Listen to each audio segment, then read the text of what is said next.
She sighed, scrolling through her phone at the breakfast table while I finished pouring her coffee just the way she liked it. 2 sugars, a splash of oat milk. No more. No less that I'd woken up early that Saturday to make blueberry pancakes from scratch. The kind she used to rave about when we first moved in together. The kitchen still smelled like vanilla and warm batter, and soft jazz played from the speaker on the counter. I wanted today to feel easy, like the weekends we used to have before everything got so busy. I set the plate in front of her and sat down across the table with my own. She glanced up long enough to murmur thanks, then went right back to the screen. Her thumb moved in quick little flicks that I watched her for a moment, noticing how the morning light caught the loose strands of hair around her face. We'd been together 4 years now, living in this little loft downtown for 2. I still loved the way she looked when she wasn't trying. Hoodie half-zipped, legs tucked under her on the chair. "How did you sleep?" I asked, cutting into a pancake. "Fine," she said without looking up. Late night catching up on messages. She'd been doing that a lot lately. Staying up after I went to bed, phone glowing in the dark beside her. I'd asked once or twice if everything was okay, and she'd brushed it off with work stress or old college friends popping back into her life. I believed her. I always believed her. We ate in near silence, the jazz filling the gaps. When she finally set her phone down, she picked at the pancakes, eating only a few bites. "These are good," she said, but her tone was flat, like she was reading a line that I smiled anyway. "Glad you like them. I thought maybe we could go to the farmer's market later, pick out stuff for dinner. It's supposed to be nice out." She shrugged. "Maybe. I might have plans already." "Plans?" Kept my voice light. "With who?" "Just some people from that networking group I joined." She stood up, carrying her plate to the sink. "You know, the creative professionals thing." I nodded. She'd mentioned the group a few times, mostly designers, photographers, startup types. She was trying to branch out from her graphic design day job, build something freelance on the side. I supported it completely. I'd even helped her update her portfolio site last month, staying up until 2 in the morning tweaking code so her animations loaded faster. "Cool," I said. "Want company?" She turned on the faucet, rinsing her plate longer than necessary. "I think it's better if I go alone this time. It's more focused that way." Something in the way she said it made my stomach tighten, but I pushed it down. "Okay, no problem. I'll find something to do." She dried her hands and came over, pressing a quick kiss to the top of my head. "You're sweet," she said, and then she was gone. Heading to the bedroom to get ready, I sat there finishing my coffee, staring at the half-eaten pancakes on her plate. Later that afternoon, I was on the couch sketching ideas for a new app interface, my own side project, when her phone buzzed on the coffee table. She'd left it behind in her rush out the door. The screen lit up with a preview. "Elliot, can't wait to see you tonight. That rooftop bar is perfect for what I have in mind." Winking face. My heart did a slow, sick flip. I stared at the message until the screen went dark again. I didn't touch the phone. I didn't need to. The name Elliot wasn't one I'd ever heard her mention. I sat very still, the pencil still in my hand. The loft felt suddenly too quiet. I thought about all the late nights, the way she'd started dressing up more on weekdays, the new perfume I didn't recognize. Pieces I'd ignored or explained away clicked together with a sound I could almost hear. When she got home that evening, laughing softly to herself as she kicked off her shoes, I was in the kitchen making tea. She came up behind me, wrapping her arms around my waist. "Hey you," she said into my shoulder. "Miss me?" "Always," I said, keeping my voice steady. I turned around, handed her a mug. "How was the networking thing?" She took the tea, blew on it. "Really good, actually. Met some interesting people. Lots of energy. Anyone I should know about?" I asked casual. She hesitated for half a second, just long enough. "Not really. Just the usual crowd." I nodded, sipped my own tea.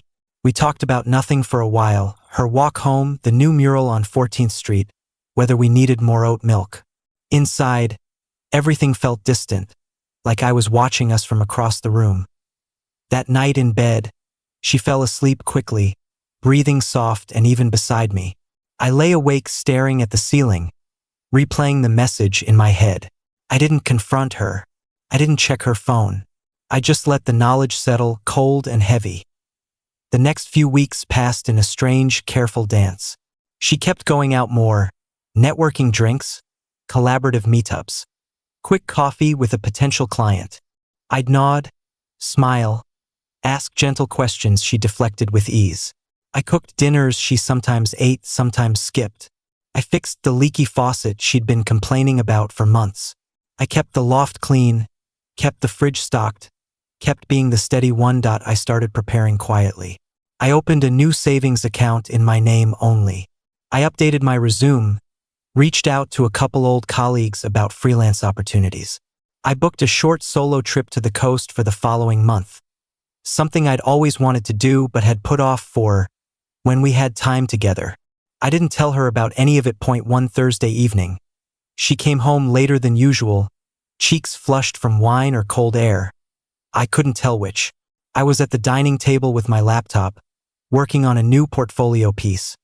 She dropped her bag, kicked off her heels, and poured herself water. "God, what a night," she said, laughing a little. "Those people are intense." I closed my laptop. "Sounds fun." It was. She leaned against the counter, studying me. "You okay? You've been quiet lately." I met her eyes. "I'm fine." She tilted her head. "You sure? You seem distant." This was it, the opening. I could have asked about Elliot, about the messages, about where she really went. Instead, I took a slow breath. "I've been thinking," I said. "About this." I gestured vaguely between us. "I love you. You know that." Her expression softened. "I love you too. But I don't think we're heading the same direction anymore." She froze, glass halfway to her lips. "What are you talking about?" "I see how excited you get about these new people, these new possibilities. And I realize I'm not part of that excitement. That's not."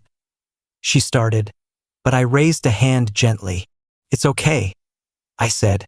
My voice was calm, almost conversational. "I want you to have what makes you happy, and I want the same for myself." She set the glass down hard. "Are you breaking up with me?" "No," I said. "I'm recognizing that we've already grown apart. I'm just saying it out loud." Her face shifted, confusion, then defensiveness.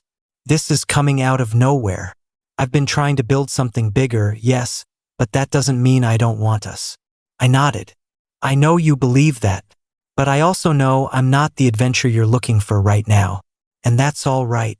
She laughed then, short and disbelieving. "You're being ridiculous. We're good. We're comfortable. We have a life here." "Comfortable," I repeated quietly. The word hung between us. She crossed her arms. "What's wrong with comfortable? Not everyone needs constant fireworks." "Nothing's wrong with it," I said. "But I don't want to be someone's safe choice while they're out chasing fireworks." Her mouth opened, closed. For the first time, she looked unsettled that I stood up, closed my laptop fully. "I'm going to stay at my brother's place for a few days. Clear my head." "You're leaving?" Just like that. I picked up the small duffel I'd packed earlier and left by the door. Just clothes, toiletries, my laptop. Nothing dramatic. "Not leaving," I said. "Taking space. I'll be back for the rest of my things next week when you're at work." She followed me to the door. "We can talk about this. We can fix." I turned, looked at her one last time. She was beautiful, standing there in the hallway light, eyes wide and suddenly unsure. "We already did talk," I said gently. "You just weren't listening." I stepped out, pulled the door closed softly behind me. No slam, no yelling, just the quiet click of the lock engaging. My brother lived 40 minutes away in a quiet suburb. He opened the door, took one look at my face, and stepped aside without questions. That night I slept in his guest room, the walls pale blue, the silence deep and clean. The next morning I woke early, made coffee, and started making calls. Real estate agents, storage units, freelance clients. I felt strangely light, like I'd been carrying something heavy for months and only just noticed. She texted that afternoon. Please come home. We need to talk. Then, this is insane. You're overreacting. Then, I miss you. I read each one, felt the familiar tug, and let it pass. I didn't reply. Over the next week, I found a small one-bedroom in a different neighborhood. High ceilings, big windows, walking distance to the train. I signed the lease. I moved my things in stages, always when I knew she'd be out. The loft looked smaller each time I returned, like it belonged to a previous version of my life. I kept working, kept running along the river path near my new place, kept building the freelance business I'd always meant to grow. The days felt full in a new way, mine to shape. 2 weeks after I'd left, my phone rang from an unknown number. I almost didn't answer, but I did. Hello? It's me. Her voice was smaller than I remembered. I got a new phone. You blocked the old one. I stayed silent. I need to understand. You walked away like it was nothing. It wasn't nothing, I said. It was everything. She was quiet for a long moment. I thought you'd fight for us. I did, I said, for a long time. Then I realized I was the only one fighting. Another silence. Things aren't going well, she admitted finally. The freelance stuff, it's harder than I thought. Clients are flaking. I'm behind on rent. I listened.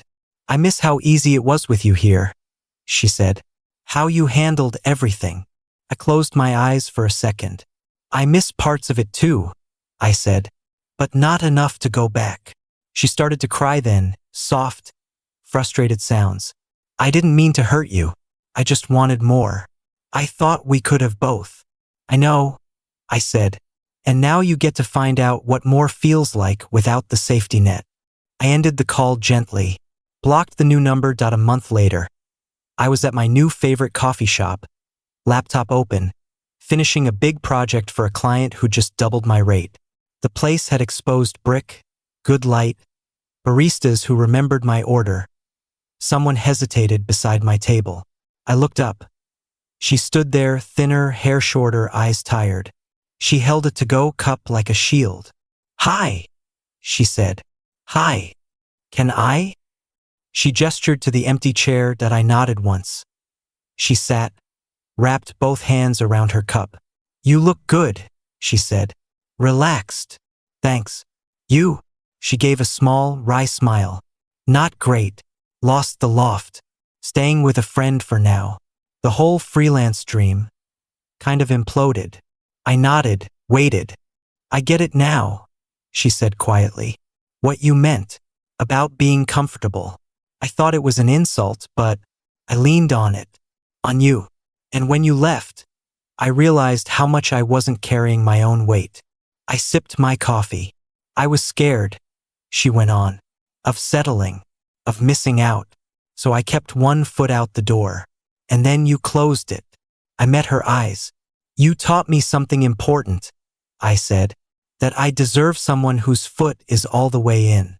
Someone who chooses me not because I'm safe, but because I'm who they want. Her lips trembled. Do you think, someday? I shook my head, not unkindly. No, but I hope you find what you're looking for. Really? She looked down at her cup, nodded. I hope so too. I stood, packed my laptop, slung my bag over my shoulder. Take care, I said. She watched me go, and this time she didn't call after me. Outside, the afternoon was bright and cool. I walked toward the river, hands in my pockets, breathing easy. The path ahead was wide open, and for the first time in years, it felt entirely mine.